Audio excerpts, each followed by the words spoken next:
Também hoje nós vamos começar um estudo para entender melhor o aprendizado da vida cristã, né? Porque é uma frase do apóstolo Paulo, né, em Romanos 8:28, né, que nós gostamos bastante de citar, e vai ser a base para 4 estudos na sequência, né? O de hoje e mais 3. Você viu o título aí, Tudo Coopera para o Bem? E hoje nós vamos ver o mal da aflição. E a aflição, né?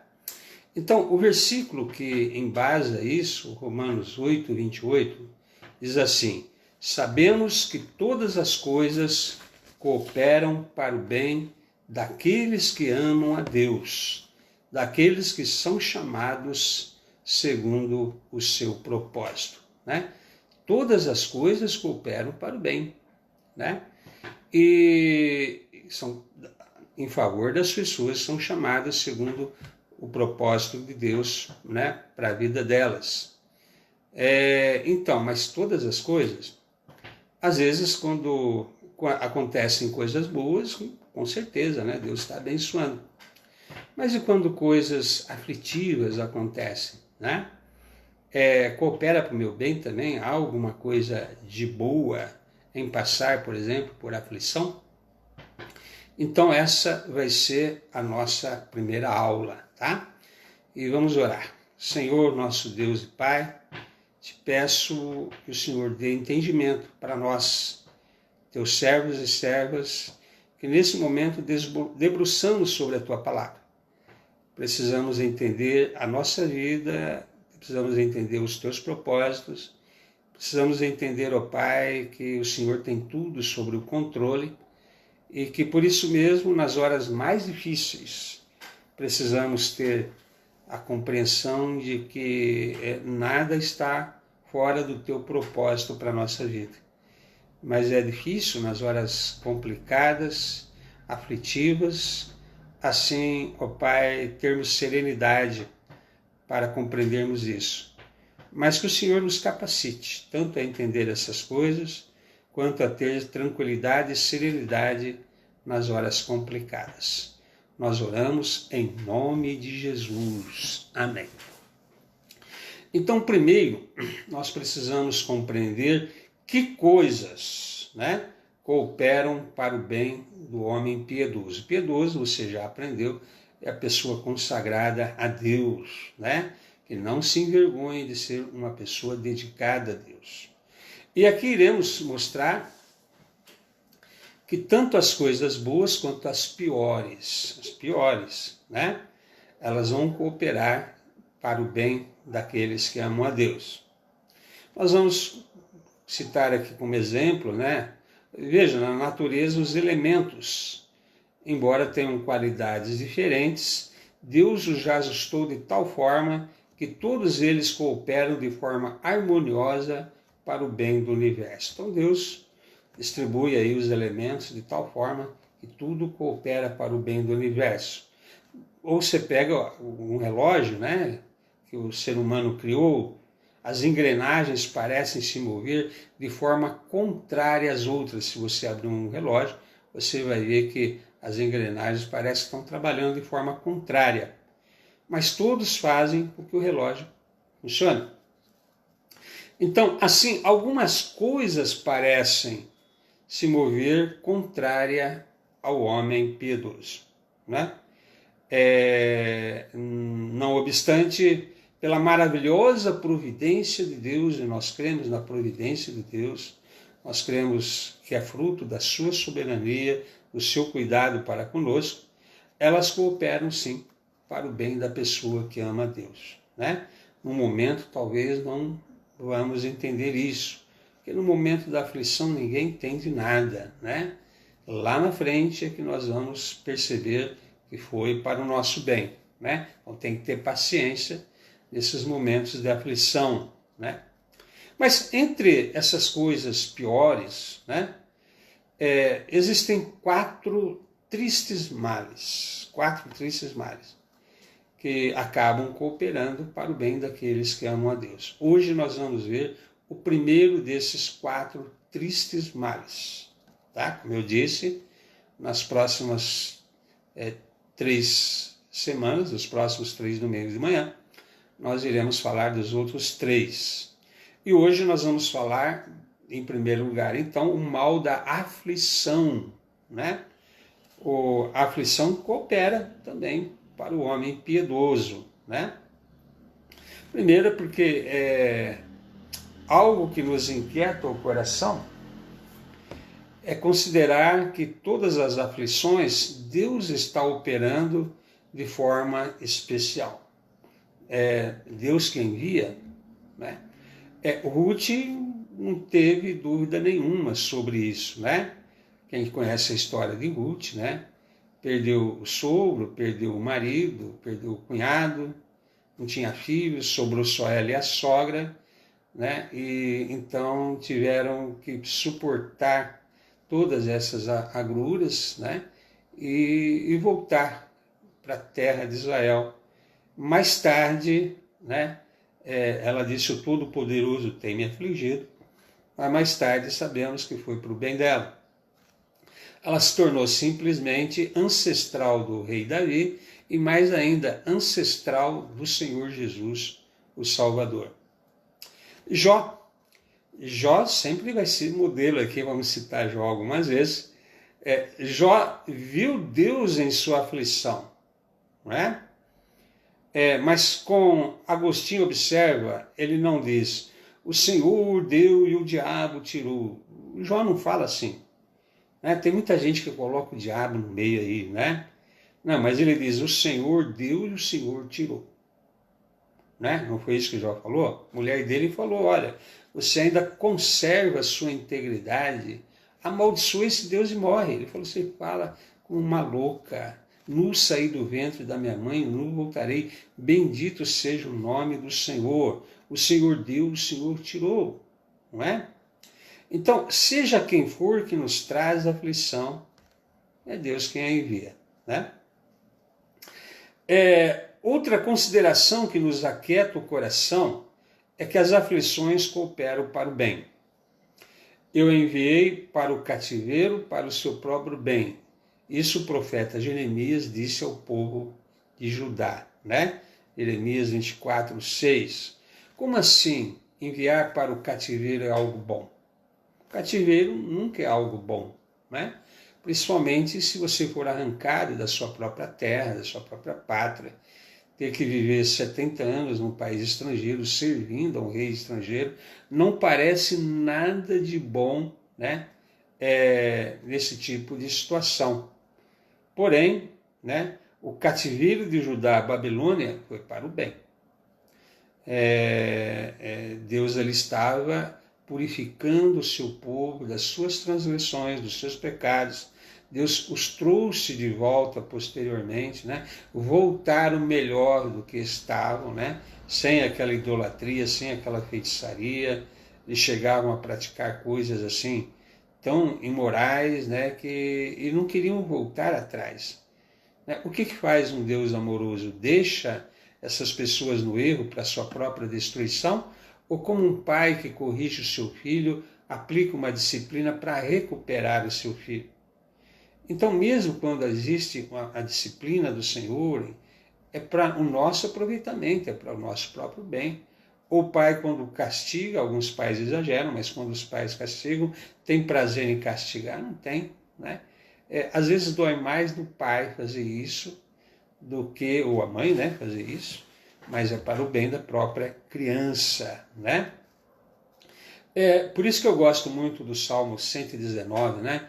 Ali, os versículos 67 e 71, duas frases que se complementam. Na de 67, antes de ser afligido, andava errado, né?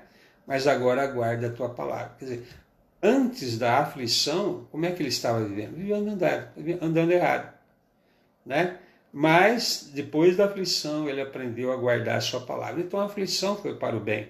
Assim como o Salmo 71, e ele reconhece isso. Foi-me bom ter eu passado pela aflição.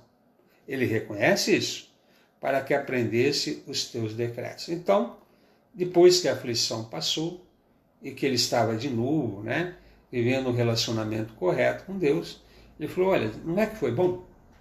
Porque eu estava perdido, eu estava numa situação de não ser abençoado, não tinha comunhão com Deus, né? E a aflição permitiu o meu retorno ao Senhor, né?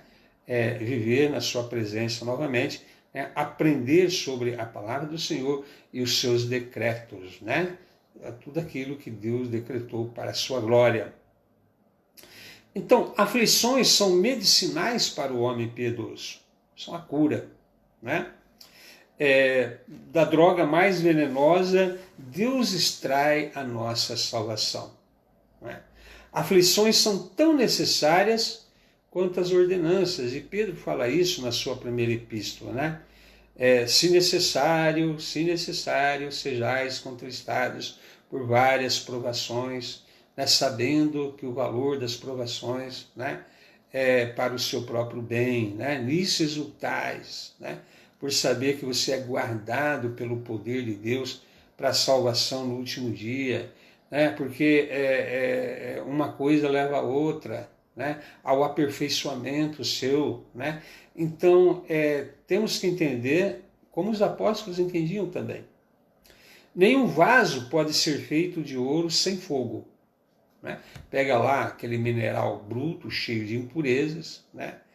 E não pode ser esse ouro precioso que admiramos, essa joia, se não passar pelo fogo para tirar as impurezas.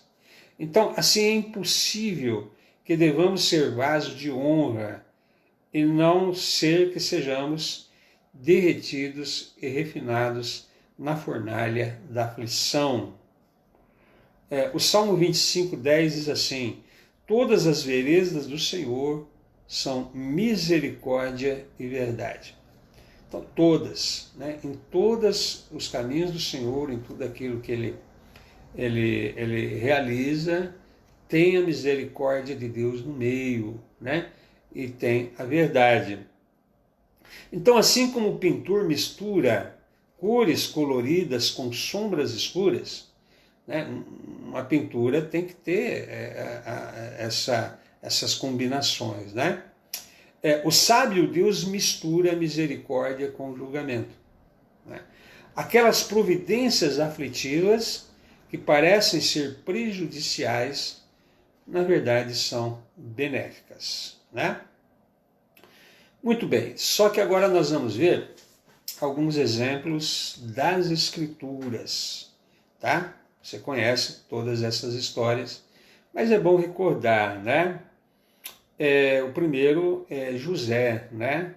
Gênesis 50:20, ele falou para os irmãos dele: vós, na verdade, intentaste o mal contra mim, né? E tentaram, né? Venderam, né? Foi jogado numa prisão, né? E ele reconhece que tudo isso cooperou para o seu bem, né? A sua humilhação foi que causou sua progressão. Ele se tornou o segundo homem do império mais poderoso da época, né? O Império Egípcio, né?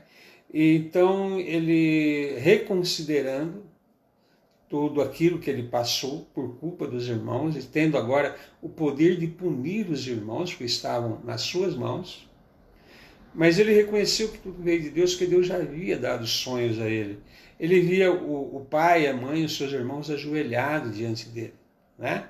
Isso antes de ser vendido, ainda quando estava na casa do pai. Então, ele reconheceu que tudo isso era para cumprir o propósito de Deus. Como ele se tornaria o segundo homem mais poderoso do mundo, né, na sua época, se não tivesse tido que passar pelas coisas que passou jamais, né? Continuaria a cuidar de ovelhas ali em Canaã. Então, vós, na verdade, intentaste o mal contra mim, porém Deus o tornou em bem, né? O propósito de Deus foi tornar tudo em favor de todos eles. E Jacó é outro exemplo, né? Lutou com o anjo, né? E a junta da sua coxa foi deslocada. Isso também foi triste, né? Mas Deus tornou em bem, pois lá ele viu a face de Deus e lá o Senhor o abençoou. Então, aquele lugar chamou Jacó Peniel, pois disse, via Deus face a face.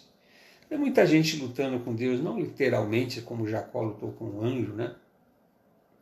Mas tem lutado com Deus, né? E de alguma forma, essa situação fará com que, se Deus quiser se revelar a essa pessoa, se Deus quiser tratar com essa pessoa, Deus vai tratar. De maneira que, se ela não conhecia Deus, vai a conhecer. É o caso do apóstolo Paulo, né? Lutava contra Deus, dura recalcitrares Paulo contra os aguilhões, né? É melhor você, então, parar de lutar contra mim, né? Porque, na verdade, eu quero fazer de você uma bênção. O rei Manassés foi amarrado em cadeias. Foi algo triste, né? Prenderam Manassés com gancho, amarraram-no com cadeias, levaram ele para a Babilônia. Ele, angustiado, suplicou deveras ao Senhor, seu Deus, e muito se humilhou perante o Deus de seus pais. Antes disso, ele não estava nem aí com Deus, estava arrogante, né? E então ele fez a oração e Deus se tornou favorável para com ele. Atendeu-lhe a súplica e o fez voltar a Jerusalém, ao seu reino. Então reconheceu Manassés que o Senhor era Deus, né? Então foi bom para Manassés, foi bom para o próprio povo a que ele reinava. Um rei que não reconhece que Deus é Deus, né? Sendo esse o povo de Deus que tinha uma aliança com o próprio Deus, né? Então foi necessário que ele passasse por essa aflição, porque isso redundou em bem. Ele acabou reconhecendo que Deus é Deus, né? Então ele era mais devedor, olha que frase bonitinha, ele era mais devedor à sua cadeia de ferro do que a sua coroa de ouro, né? Foi muito mais importante para Manassés, né, ter aquela cadeia de ferro prendendo do que aquela coroa de ouro, né? Uma vez o orgulhoso, a outro fez humilde. A coroa de ouro fazia orgulhoso. A coroa, né, de ferro, a cadeia de ferro, o fez mais humilde, né? Então, foi para o bem dele também, foi para o bem da nação. Voltando a Joaí, né? Você conhece a história toda dele, foi triste, mas isso cooperou para o seu bem, sua virtude foi provada e melhorada. Ele que já era um homem, né, reconhecidamente por Deus, um homem justo, probo, né, foi ainda muito mais melhorada, até porque houve uma situação que Jó reconheceu plenamente diante de Deus. Diz, eu conheci o Senhor só de ouvir, né? Agora meus olhos te veem, né? Quer dizer, então houve ainda naquele homem, né, essa situação de poder conhecer a Deus mais plenamente, não só de ouvir, né? Conhecer a Deus mesmo. Paulo foi atingido por uma cegueira, né? Foi algo desconfortável. A luz do céu brilhou, ele caiu do cavalo, ele ficou cego por 3 dias, ficou, né, jejuando nesses 3 dias. Mas, pela sua cegueira, Deus fez com que a luz da graça brilhasse na sua alma, né? Isso mudou tudo na vida de Paulo. Passou por uma aflição, né? Passou pelo problema da cegueira, seus valores foram mudados, ele viu Cristo ressuscitado, foi tratado no seu coração pelo Senhor Jesus. Passou por aflição? Passou, mas não foi para o bem dele, né? Só que, será que nós estamos prontos a questionar a veracidade disso? E dizer como Maria disse ao anjo, como pode ser isso? Então nós vamos mostrar as muitas maneiras de como as aflições cooperam para o bem, né? Há muitas maneiras pelas quais a aflição coopera para o bem. Primeira, a aflição coopera para o bem, como nosso pregador e mestre nos ensina, tá? As aflições nos ensinam, são pedagógicas, né? O próprio Lutero diz que ele não pôde entender corretamente alguns salmos até que eles tivessem aflição. Se você lê salmos, né, você vê aí todo o retrato, né? Pessoas, principalmente Davi, Salomão, os filhos de Coré, né? Asaf, né? Derramando a sua alma diante do Senhor, né? Asaf chegou a dizer: olha, os meus pés quase se resvalaram, porque eu vi a prosperidade dos maus. Como entender, né? Que os maus prosperavam e eu guardando toda a minha alma, né? Em santidade, estava sendo afligido todos os dias. Quer dizer, quando você lê os Salmos, né? Você vai entender como Asaf. Ele falou: até que eu entrei no santuário de Deus, e Deus me mostrou que ele coloca essas pessoas ímpias em lugares escorregadios, como ficam perturbados quando caem. Quanto a mim, o Senhor está sempre comigo, né? Então, a gente aprende, né? As aflições nos ensinam, são terapêuticas. Como entender esse mundo mal? Como entender as coisas ruins que acontecem, né? A aflição ensina principalmente o que é pecado. Na palavra pregada, nós ouvimos como pecado é uma coisa horrível. A gente lê a Bíblia, não, pecado é uma coisa horrível. Ele tanto desfigura quanto condena. Mas é interessante que uma cama enferma geralmente ensina mais que um sermão. Nós ouvimos como pecado, nós podemos ver melhor o feio semblante do pecado quando olhamos pelas lentes da aflição. Conheciam muitas pessoas, né, que você ia lá para consolá-lo, né, em tempos de enfermidade dessa pessoa, e você é que saía de lá consolado, porque essa pessoa pregava para você no leito da enfermidade. Eu citei aqui o pastor Roberto, que foi pastor aí da igreja de Itaporanga, foi pastor lá em Guariba também. Alguns guaribenses estão me ouvindo nesse momento, deve ter conhecido o pastor Roberto.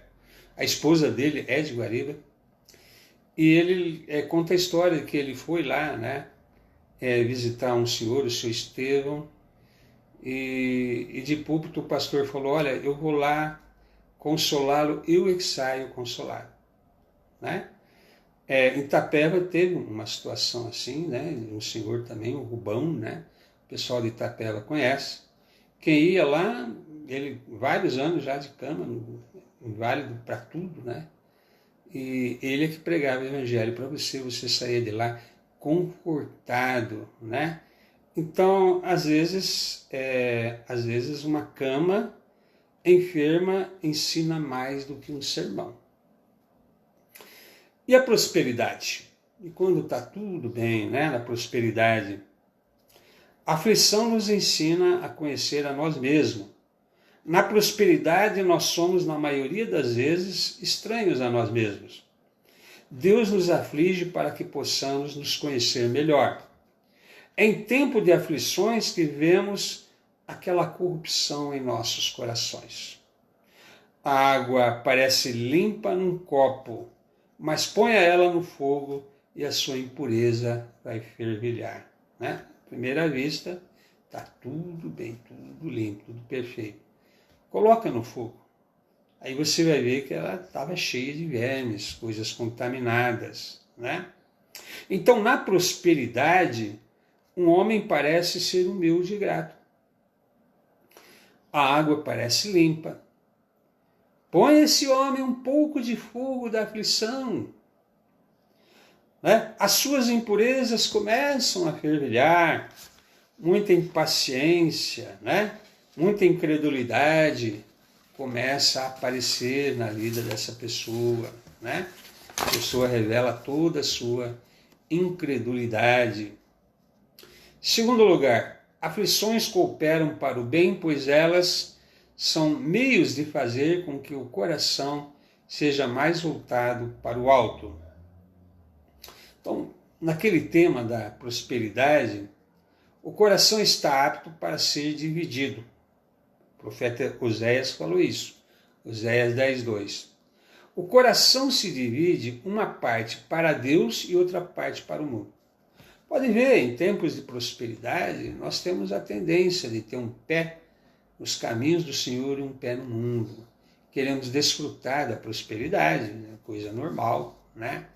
Mas há uma situação em que, às vezes, o nosso coração se divide entre fazer a vontade de Deus e a nossa, né? E agora Deus afasta o mundo para que o coração possa se inclinar mais a Ele em sinceridade. Porque não estava servindo a Deus em sinceridade, né? A correção põe o coração numa posição reta, né? Precisamos estar com sinceridade no relacionamento com Deus. Assim como às vezes nós seguramos uma barra de ferro torta sobre o fogo para endireitá-la. Não é assim que aqueles que trabalham com forja faz, né? Então coloca lá a barra de ferro, está torta, né? Então Deus nos segura sobre o fogo da aflição para nos fazer mais retos e mais voltados para o alto. Então acabou sendo para o bem da pessoa, né? Sempre há um propósito benéfico em tudo aquilo que Deus faz e permite também que aconteça em nossa vida. Em terceiro lugar, aflições cooperam para o bem, pois elas nos conformam à imagem de Cristo. Esse é o propósito que fomos chamados, né? Para sermos conforme a imagem do seu Filho. Então, como seremos parte do corpo místico de Cristo sem sermos parecidos com Jesus? Não tem como eu fazer parte do corpo de Cristo sem ser parecido com Jesus, né? A vida de Cristo, como diz Calvino, foi uma série de sofrimentos, né? Um homem de dores e que sabe o que é padecer, conforme Isaías 53:3. Jesus chorou e sangrou. Sua cabeça foi coroada com espinhos. E nós achamos que seremos coroados com rosas, né? É bom ser parecido com Cristo, mesmo que seja através das aflições. Pessoal que não quer passar por nenhum probleminha na sua vida, uma dorzinha, né? Não quer sentir tristeza de nada, não quer ser afligido por nada, né? Quer um mundo róseo, né? Quer uma situação em que ele não tenha que se preocupar nem com ganhar o pão de cada dia, que é tudo fácil, tudo simples, não quer ter nenhuma enfermidade, se possível quer viver 200 anos, né? Tem pessoas que têm algumas ilusões em relação à existência natural aqui, né? Quanto mais com as coisas espirituais. Parece que a pessoa não entende essa questão, né? Que a dor pode ser benéfica, a dor é terapêutica, a dor cura, ela nos faz ainda mais próximos de Deus. Quem sabe o nosso aperfeiçoamento para sermos mais parecidos com o próprio Senhor. Porque quando temos tudo facilitado, tudo à mão, a nossa tendência é esquecermos do Senhor nosso Deus. A nossa tendência é nos tornarmos ainda mais egoístas, né? Meninos infantilizados, pessoas que não suportam a mínima situação de contrariedade. Contraria uma pessoa dessa para você ver o quanto ela se revolta, né? Hoje temos uma geração assim, né? O pessoal chama de geração mimimi, né? Não pode passar por nenhum problema, né? E já questiona até o amor de Deus por ela. Então,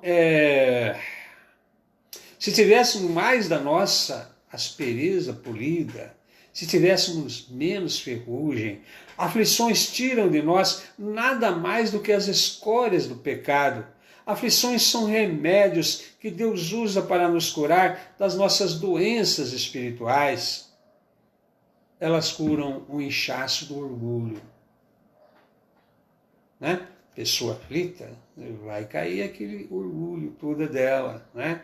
A febre da luxúria, né? De ter, né? O câncer da avareza. Conheci um senhor que tinha farmácia e cobrava remédio da própria mãe.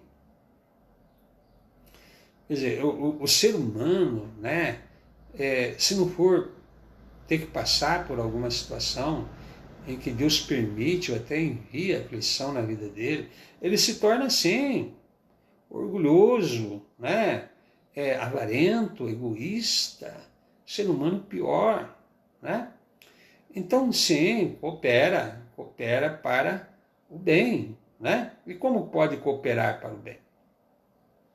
5. Aflições cooperam para o bem, pois elas são meios de desprender nosso coração do mundo, né? Gosto de uma expressão de Paulo, ele fala para nos desarraigar desse mundo perverso, né? Quando você escava para retirar terra da raiz de uma árvore, é para afastar a árvore da terra. Então você arranca até a raiz da árvore, né? Então nos desarraigar, nos tirar totalmente desse mundo.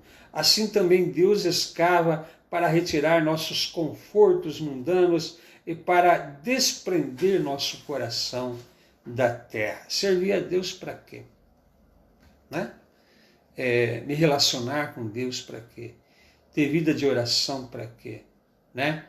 Cultivar valores espirituais para quê? Estou contente assim, eu tenho tudo o que quero nessa vida, né? Há toda uma situação pela qual o amor a esse mundo está no coração dela. E João fala isso, né? Aquele que ama o mundo, o amor de Deus não está nele. E eu prefiro amar Deus, sinceramente, né? A gente olha para esse mundo, a gente vê o quanto as pessoas são assim, pervertidas, são más, né?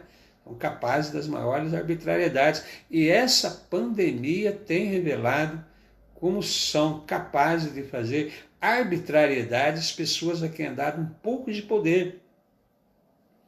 Então, como eu posso ter o coração nesse mundo mal? O amor de Deus não vai estar em mim. Eu não posso amar, né, a iniquidade que existe nesse mundo. Para eu estar mais próximo de Deus, haver mais pureza, sinceridade, mais vida espiritual, mais alegria espiritual na minha vida, eu preciso ser desarraigado desse mundo. Aflições, em sexto lugar, cooperam para o bem, pois elas são um meio de nos confortar, né? Um meio de nos confortar. Essa palavra é boa também, né? Aflições são um meio de nos confortar. Oséias 2,15 está escrito: e lhe darei o vale de Acor por porta de esperança. O interessante é que Acor significa sofrimento. É como se o Senhor estivesse dizendo: eu lhe darei o sofrimento por porta da esperança. Vou permitir o sofrimento para que você tenha esperança. Olha que interessante. Né? Deus adoça a dor externa com paz interna. João 16:20, a vossa tristeza se converterá em alegria. Né?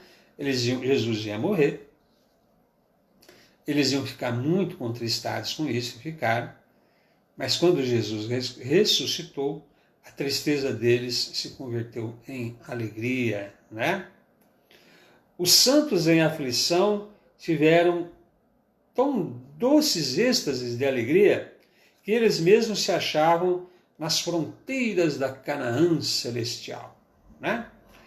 É interessante porque Paulo e Silas foram presos. Eu gosto de citar esse exemplo porque marca bastante, né? Essa situação de estarem cantando, se alegrando por volta da meia-noite numa prisão estrangeira, depois de terem sido chicoteados, né? Era 40 açoites menos um, né? naquela época do Império Romano, como eles poderiam estar felizes? Sofreram aflições, estavam presos, né? E presos injustamente, por sinais.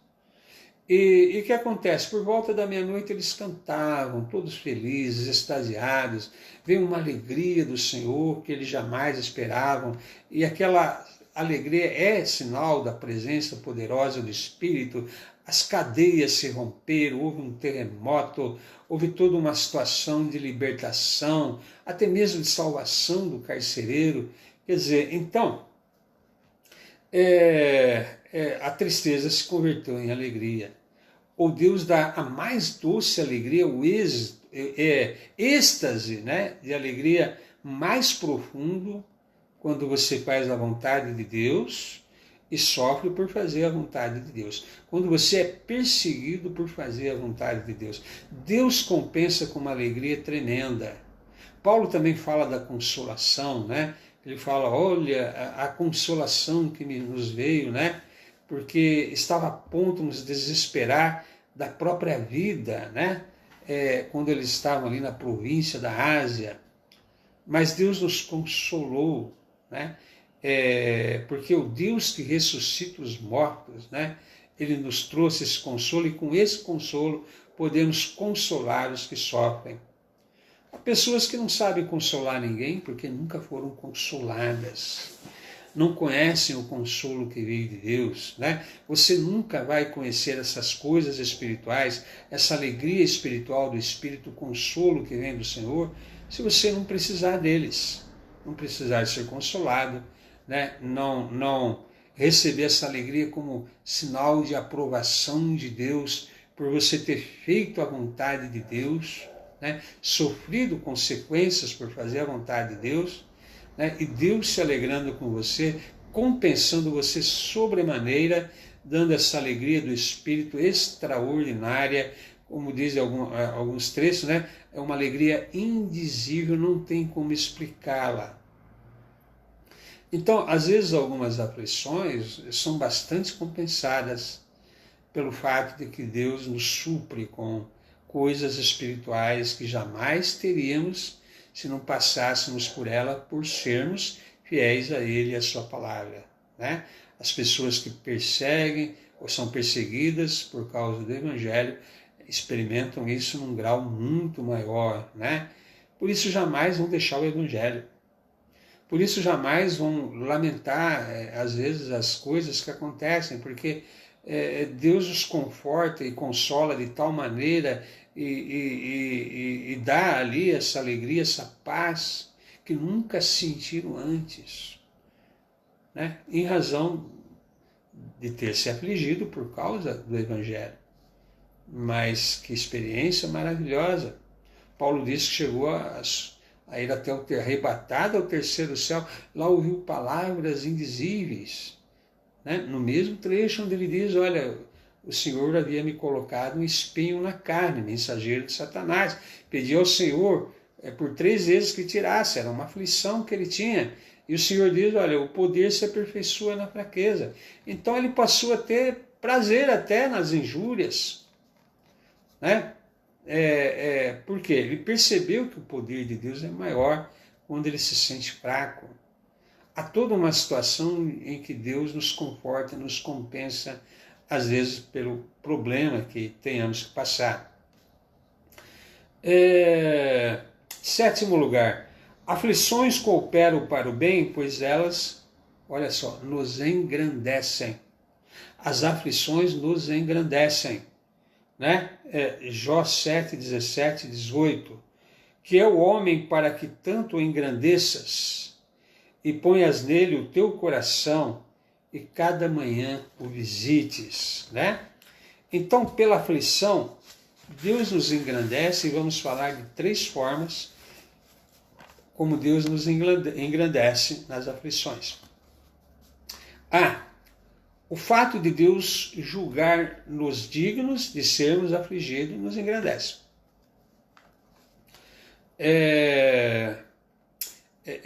Pedro e João foram pregar e aí curaram um paralítico. E o Sinédrio chamou-os ali para conversar com eles e proibiu que eles ensinassem em nome de Jesus, né? Até mesmo mandou açoitá-los.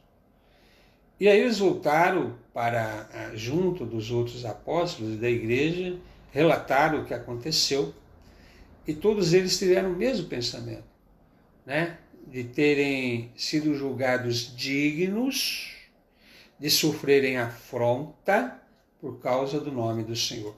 Quem somos nós para sermos julgados dignos e sofrermos afronta por causa do nome do Senhor? Então, se Deus nos julgou dignos de sermos afligidos, isso nos engrandece, né? Deus não nos castigar é nos menosprezar. Tem pessoas que nunca entenderam isso, né? O escritor aos Hebreus fala isso, né? Deus nos corrige para sermos participantes da sua santidade, porque não há filho a quem o pai não corrige, né? E se estáis sendo disciplinados é para aproveitamento, é para o seu bem. Do contrário, é como se não se importasse. Não tem aqueles adolescentes que fazem traquinagem, né, muda a aparência, tudo para chamar a atenção dos pais, sabendo que os pais não gostam daquele comportamento, ainda assim faz. O que é chamar a atenção dos pais? Né? Acham que os pais não gostam dele. Então, às vezes, apronta essas coisas, né? Para chamar a atenção. Então, seria complicado se Deus não se importasse conosco, não nos desse uma situação de disciplina como um pai dá ao seu filho, porque ama o seu filho, né? Como Isaías 1,5, se vocês irão continuar no pecado, então siga o seu curso, pecando para o inferno, né? Se Deus não se importasse conosco, né? Continue pecando, vocês estão condenados, condenados estarão. Né? A correção traz vocês de volta. Né? A falta de correção permite que haja uma situação em que Deus não está, né, preocupado com a vida de vocês e por isso não é uma coisa boa. Né? Aflições também nos engrandecem, pois são insígnias de glória, sinais de filiação. Se suportais a correção, Deus os trata como a filhos, né? Sinal que Deus tem colocado a sua glória em você também. Terceiro, aflições tendem a ser o engrandecimento dos santos, pois elas os tornam renomados no mundo. Soldados nunca foram tão admirados pelas suas vitórias como os santos pelos seus sofrimentos. Todo mundo fala os sofrimentos da igreja primitiva, né? Todo mundo admira eles terem passado pelas coisas que passaram, né? em nome da fé, se engrandeceu a vida deles. Não fez eles pequenos, não, né? Não fez Jó pequeno. Falamos de Jó até hoje, falamos dos mártires até hoje, né? Há a lenda de que Pedro foi crucificado de cabeça para baixo, porque não se julgou digno de ser crucificado como seu Senhor foi. Né? Há lindos relatos de pessoas que morreram pela fé, isso tornou essas pessoas grandes. Jamais seriam alguma coisa se não tivessem entregue, né, a sua vida totalmente ao Senhor, e por isso mesmo passassem pelas coisas que passou. Mas vamos lá. Oitavo. Aflições cooperam para o bem, pois elas são meios de nos fazer felizes. Né? Jó 5,17. Eis que bem-aventurado é o homem a que Deus repreende. Que político ou moralista alguma vez encontrou felicidade nas aflições? Não vai encontrar felicidade nas aflições. Né? Jó encontrou, né? Eis que bem-aventurado é o homem a que Deus repreende. Olha só, é feliz, bem-aventurado. Alguém pode dizer como as aflições nos fazem felizes? nós respondemos que, sendo santificadas, elas nos trazem para perto de Deus, né? Eu te conhecia só de ouvir falar, eis que meus olhos te veem. Ou então aquela chama da esperança, eu sei que o meu Redentor vive. Se te levo para mais perto de Deus, te torna mais feliz. 9, aflições cooperam para o bem, pois elas silenciam o ímpio, né? Não há o que dizer. Os ateus de todo o mundo veem que Deus tem um povo que o serve, não por algo em troca, mas por amor. A nossa dedicação ao Senhor não é para receber recompensas ou fazer barganhas com Deus, troca. Tem uns cristãos aí se enganando com isso, né? Querendo achar que vão ser prósperos, né? Fazendo barganhas com Deus. Deus abomina isso. Mas quando os ímpios e os ateus veem que você se dedica a Deus de verdade, de coração, não esperando nada em troca, eles não têm o que falar contra você, né? Fecha a boca deles. Para terminar aqui, aflições cooperam para o bem, pois elas nos guiam para a glória. 2 Coríntios 4, 17. Não que elas mereçam a glória, viu? Mas elas nos preparam para isso. Como o arado prepara a terra para a colheita, assim as aflições nos preparam e nos tornam aptos para a glória. Desse modo, vemos que as aflições não são prejudiciais, mas são benéficas. Né? Se sofrestes com Cristo aqui, você será exaltado lá, te prepara para a glória. Né? É melhor sofrer com Cristo aqui nesse mundo, né?